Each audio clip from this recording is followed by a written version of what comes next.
Yo. Welcome into the ChrisBeCappinn Show, man. Today is the 21st of September. 2 games in the WNBA. We have semifinals before the WNBA finals, which will take place in the next round, man. So, it's two, I guess what's expected to be two lopsided series. I think we will see some competitiveness in at least one. So we're going to jump right into it.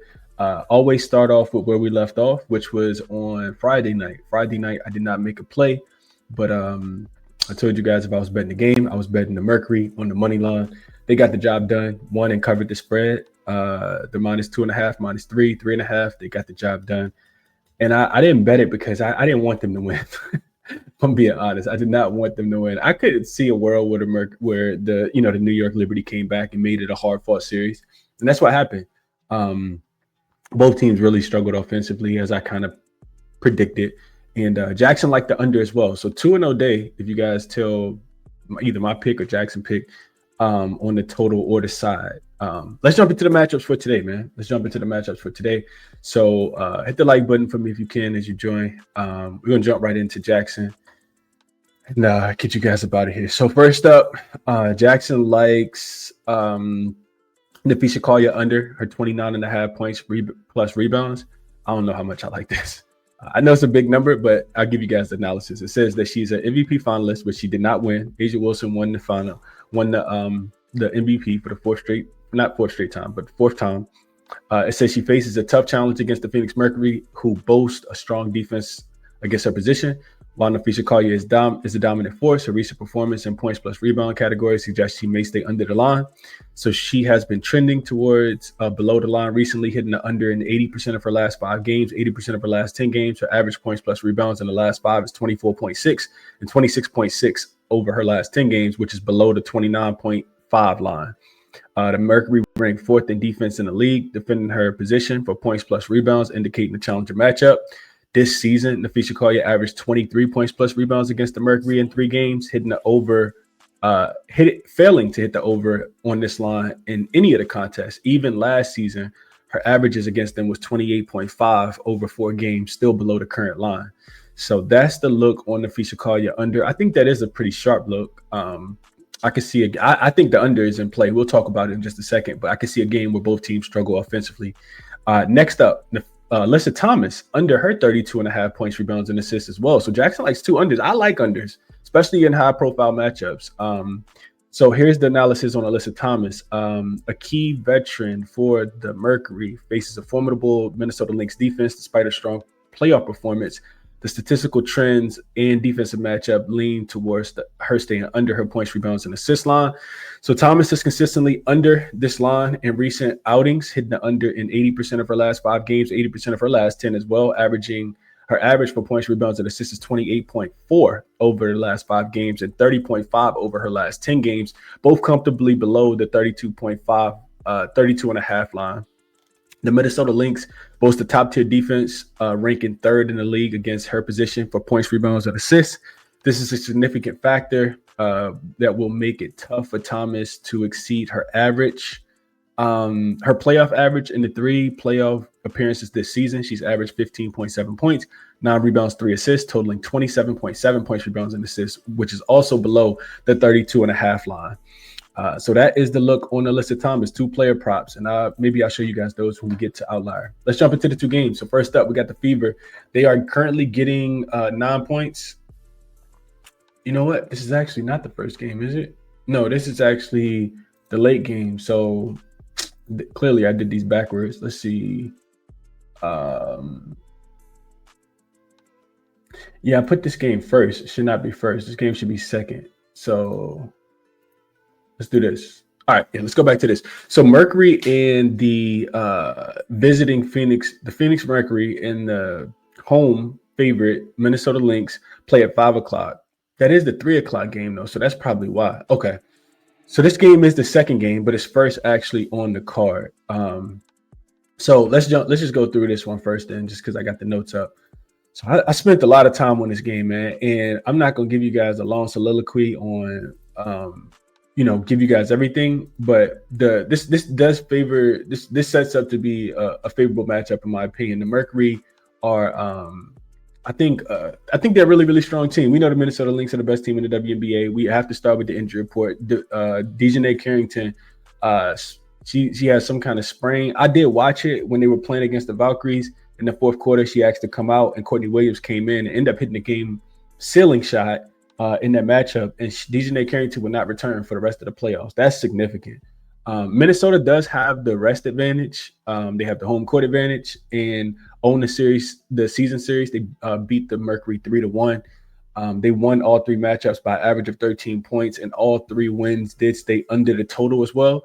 However, with three of the wins staying under the total, or I think it was all four. The three wins stayed under the total. I think the over was the one that they lost. So this is interesting because the Mercury, after they beat the New York Liberty, said after the game that, the Minnesota Lynx hadn't seen them at full strength. And that's absolutely true. I went back and kind of looked at those games. AT and ChrisBeCappinn didn't play in the first one. Minnesota won by 3 in Phoenix. AT and ChrisBeCappinn didn't play in the second one. Minnesota won by 23 at home. Game 3, ChrisBeCappinn and Satu Sabally didn't play. Phoenix still won by 8 as a 7-point home dog, and they shot 6% from the 3-point line in that game. Crazy. And then game 4, ChrisBeCappinn and Satu both missed, and Minnesota won by 13 as a 10-point home favorite. So I think that's enough reason to the Mercury are taking money in this spot, and I agree with it. Actually, it's about even. I think this opened about 6.5, 7, and this 7.5, you can still actually get some 8. So Minnesota being the more home, the more rested team is not necessarily the greatest thing here.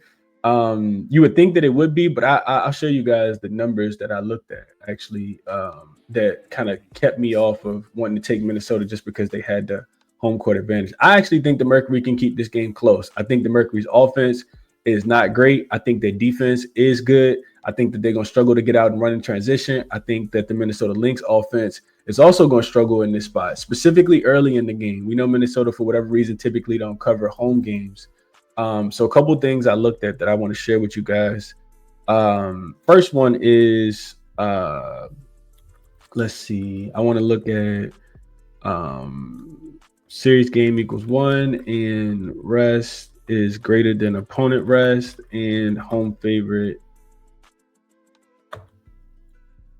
So this is the first thing I want to share. So I'm going to stop sharing this and I'm going to start sharing here so you guys can see this. This is Give Me the Dog, one of the sports data query sites that I use to handicaps all kind of games. But I'm going to do that, and then I'm going to minimize myself so you guys can see it a little bit better.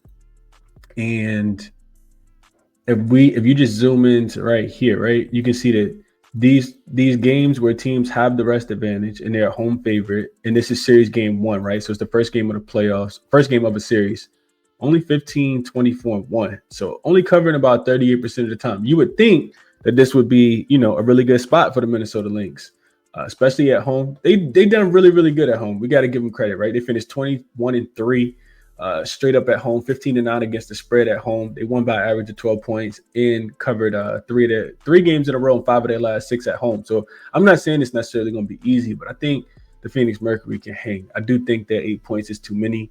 When I looked at the Mercury, they finished, matter of fact, I can pull this up real quick. When I looked at the Mercury, they finished, let me just pull it up real quick. So the Mercury finished 13-10 straight up on the road. You can see that right here, 11-12 against the number as road dogs. They lost by average of just 1 point. You can see that they were outscored 82-81. I think this margin is a little bit too big, in my opinion. They also finished 5-5 if you look at them as road dogs this season. So if we just add dog, 5-5 straight up, 5-5 against the spread, 7-3 to the under. We'll talk a little bit more about the total in just a second. And they lost these games by average of 3 points when they was road dogs. And you can see that is active right here at the bottom in this game as well. So I think under. I think the Mercury can keep it close, and I think especially with them having all of their key players in this game.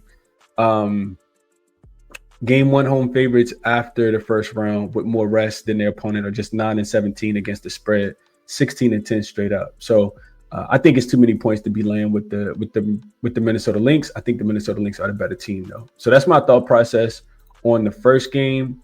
As far as the total goes, And I told myself this wasn't going to be a long video, but now I'm just diving into everything, sharing everything that I dove into. Hopefully it's helpful for you guys. So Minnesota, so as far as the total goes, right? So all 4 regular season meetings went under. I mentioned that already. Average total was 159. The 4 games averaged 148 points. So, I mean, we're talking well underneath this number. But again, they didn't have all of their key players in all of the matchups. So take that into consideration. The Lynx went under their team total in 3 of the games. The Mercury stayed under their team total in 3 of the games. The Mercury as road dogs, I just showed you guys that they were 7-3 to the under, with those 10 games averaging just 154 points. They were also a perfect 5-0 to the under in as road dogs with a total less than 160 this season. Minnesota is home favorites of less than 10. So they were not a double-digit favorite this season with a total of less than 160. They finished 2-2 against the spread, but those games also averaged just 152 points. So game 1 can be a fill-out game. I do think both teams will be locked in. Both teams are really good defensively. That's my thought process on this game, especially if these teams aren't making 3-pointers. So I like under and I like Mercury. Next game up is the Fever and the Aces. So this line is now 9, which I think it opened about 8.5 is what I saw. Injury report, I mean, the Fever are still depleted, but they did get the job done. Got to give them a pat on the back, man. The Fever went into Atlanta, got the job done, won that game outright. I think they were getting 9 points, which is what they're getting in this game as well. All of the money should be in on the Aces. I understand it.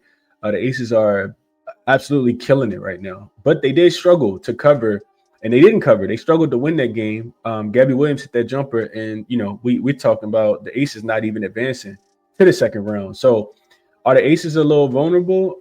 I mean, maybe. The Fever, in my opinion, not going to be able to play defense like the Seattle Storm were in that last game, but the Fever defense has been looking good recently. So we jump into the matchup. Not that it really matters, but the Aces did finish just 1-2 straight up and against the spread against the Fever this season. They won game 1, which was played way back on June the 22nd. They covered the spread as well, but then they lost the next game in Indiana and the following game in Indiana as well. In those 2 losses, the Aces looked absolutely terrible. This was before they started the 17-game winning streak. They averaged in those 2 losses 62 points per game, shooting 33% from the field, 16% from the 3-point line. Indy bought 2 for nail to be here. But they also 8-2 against the spread in their last 10 games, and 7-3 straight up. So you still got to look out for Indy. Vegas has been dominant at the crib, finishing 17-5 straight up. They're winning by average of 10.5 points per game, which is about right where their spread is. The more I looked into the game, the more the under was appealing to me. All 3 meetings stayed under the total. Those were with, the Indiana Fever having better offensive players. Those totals were 166 points. The games averaged just 151 points when these 2 teams got together. And Caitlin Clark only played in 1 of those games. So I think that the Fever will struggle to shoot the ball from the 3-point line. I think that the Aces will be able to play defense. Outside of Asia Wilson, especially in that last game, they've been pretty inconsistent in the playoffs. Jackie Young, of course, is coming along for the ride, but Chelsea Gray has been a little up and down as well. I'm not thinking that the Aces are going to be able to necessarily go out here and get whatever it is that they want, especially if the refs are, calling it the way that they have recently. So my thought process is under for this game. I'm not laying this big of a number with the Aces. Matter of fact, let's go over. I want to show you guys one thing I was looking at when I was looking at this game from Moneyballer perspective. So we go over to Moneyballer really quickly. Again, let me minimize myself. This is the Mercury and the Fever game. We talked about that already. Mercury Fever first half under also makes sense. If you were able to catch that screenshot, go look at some of those numbers. It makes sense. But if we go to this, if we go to the Aces and the Fever, one thing that stands out in this Aces and Fever game, in my opinion, is right here. So the Aces is home favorites this season. You can see in the first half, Aces in general in the first half have been a strong first half team. 28-18 against the spread in the first half, 11-8 at the crib.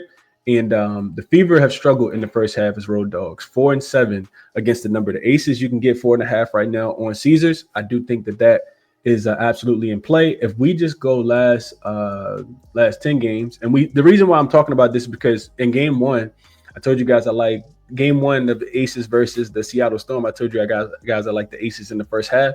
and they covered that spread. Even in game 3, they covered the spread and then couldn't close out late.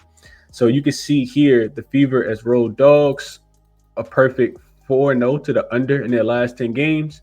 And the Aces have been absolute money since they've been on this streak, right? 7-3 against the spread in the first half, 3-1 against the spread in the first half as a home favorite. These are just their last 10 games. If we go last 20, I know this says Mercury and Lynx, but this is really Fever and Aces, just so you guys are aware. So we come down here, we look at the last 20 games. Aces 13-7 and 7-4 as in the first half as a favorite, and the Fever have struggled just going just 1-6 in the first half. So Aces -4.5 in the first half, I think is good money. If we go back here, I'll just do a quick recap and get you guys up out of here. But if I'm betting for it today, man, I think the ways that we just talked about are the ways that I like. I like under in this last game. You can get 164.5 right now. You can actually get 165 on a couple books. I think the Fever are going to struggle to score. I think the Aces will play really good defense. And you just got to slow down Kelsey Mitchell. I'm not betting any player props in the game. But Aces first half makes a lot of sense again. And Phoenix, I'm taking that +8.5. I'm just not laying with the Minnesota Lynx in game 1. I think it's too big of a number. I think the Mercury keep it close, especially having all their players. So that's my thought process on the game, man. Link in the description for all the resources. Showed you guys how to use most of these. Check them out. Link for the plays in the show as well. Like, subscribe, comment, share, all that good stuff. And I will catch you guys on when do we have another game? Catch you guys whenever they play again. I'm not sure when they play again, but yeah, I'll catch you guys for game 2s, man. I'm out.